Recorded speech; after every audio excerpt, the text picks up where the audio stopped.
In today's video, I'm going to be giving you some crazy mind-bending hacks that will help you out in your journey, making everything you do faster, but still keeping that creative control. If you like these videos, press the subscribe button down below, share it, and let's jump straight into the first hack. This first tip is all about blending two images together seamlessly. You've got these two images here, this and this one of the boat. You want to blend this boat in. So we scale it down. We're going to put it like this. Now we could blend it out, but if we just go ahead, right click, rasterize, and make sure that this layer is also rasterized, select both of these, go up to edit, then down to auto blend layers, we'll press stacked images and go okay. Boom. Just like that, it has taken that image and blended it seamlessly with the original image underneath it. The before and after, it takes all the color information and adds it into that image as well, giving you this nice image. You can actually edit the mask as well because this is a mask. So that's how you instantly blend two images in Photoshop. Now for any of you that use iPads for your design work, like myself,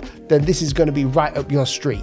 There's an app called Linearity Curve, which used to be called Vectornator. But the great thing about this is that you can take an image in. So here's an image of me for a YouTube thumbnail. And instead of masking like you normally do or bringing it into other programs, you can literally just press this button and it does a very decent job masking you out. This is called background remover. You can also do this with any image on Unsplash, and Linearity Curve has this part on the top right that you can go into which has Unsplash in it. So I'm going to find a plant, take this plant out, drop it in, remove the background and scale it to the proportions of the artboard. That's insane. The next hack I found recently was from the app Adobe Fresco. I use Adobe Fresco for drawing logo types because it has precision tools in there. It gives me shapes to work with like circles, rulers, squares.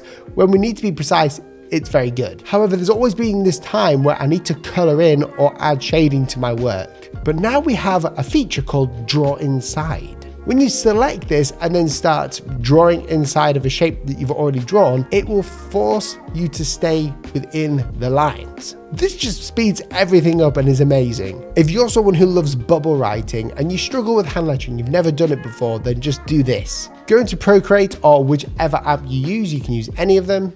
Draw your text, write down your text with a font. I'm just saying Love Wins here. Compose it top to bottom. Bring down the transparency, add a new layer on top. Now, when we're drawing over this, just keep in mind the rules of bubble writing. The curve should always come outward. There is a pattern to this. Create a bubble for each line. You can do this with any sort of style with hand lettering, and it's a great way of learning how letter forms work. So take your text tool, write and draw over the top of it to get some interesting shapes without having to worry about composition, spacing, or anything like that. It's just a really interesting way of doing it. Now this video is sponsored by Linearity Curve and they are free, so go ahead, check them out in the description. You can get it for your iPad, your Mac, your iPhone, and it's completely free to design. It's a great vector art tool for anyone out there who is even just dabbling in it. Or if you want other tools and options for your design work, it's a great option because it's free and it's good.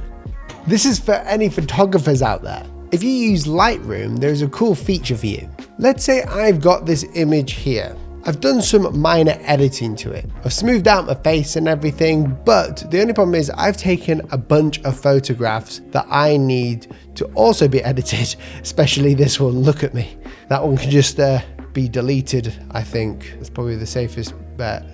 Well, let's say I like this edit. Now, what we can do to apply this to many images again and again and again is go to presets and we can add our own preset here and tick masking. My edit has 6 masks on it, so make sure you tick that masking bit there. Now, I've called this one wood background. So when I find an image that hasn't been edited, I can just go to wood background and it will find all the mask points and mask it for you, including this goofy little one. Now this next hack will save you a lot of time. Actions are huge. If you don't know what actions are, then go ahead and head up to Window and down to Actions and you'll get a box like this that pops up. Essentially, it's a macro. So when you click it, it will repeat a lot of basic tasks in Illustrator at once for you, and you can actually record your own. So I'm going to record me using -front, which is a tool in the Pathfinder options here, like so I don't have to go and find it here, so I can use a hotkey. The way we're going to do it is like this. Create a new group. my macros or my actions and press the new button there. We're going to call this minus front. We're going to make sure it's in our set. We're going to put this to F8. So that means whenever we press F8, it's going to apply the action. And we'll make it blue.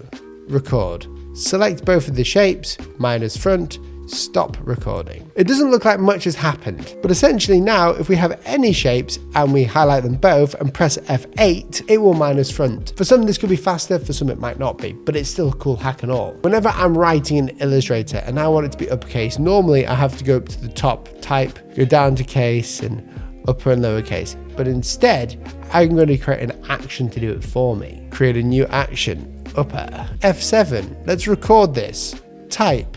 Change case, uppercase. Sounds good. Let's see if this works. It does. Save myself a lot of time there, even if 2 milliseconds, but add them all up. Every little helps. Now here's a really cool way of creating cool gradients in Adobe Illustrator. Just use the pencil tool. I'm just going to draw out like a random blob. That'll do. We're just going to give it a no color fill. Go over to the left here and we're going to go to mesh. And with this selected, we're going to click inside it. And we're going to change this color to the background color black. Now with the mesh tool over here, we're going to click inside. It's going to create this mesh for us like so. Now at each of these points, if we go and click one and then add a color, it will start to spread those colors around because it's a mesh. You can create really cool shapes like this one or anything you really can think of. Anyway, it's a different way of creating cool gradients. If you enjoyed this video, thanks for watching. It means a lot. Be sure to check out Linearity Curve in the description below. They're completely free and they're great for beginners and professionals alike. See you in the next video. Goodbye.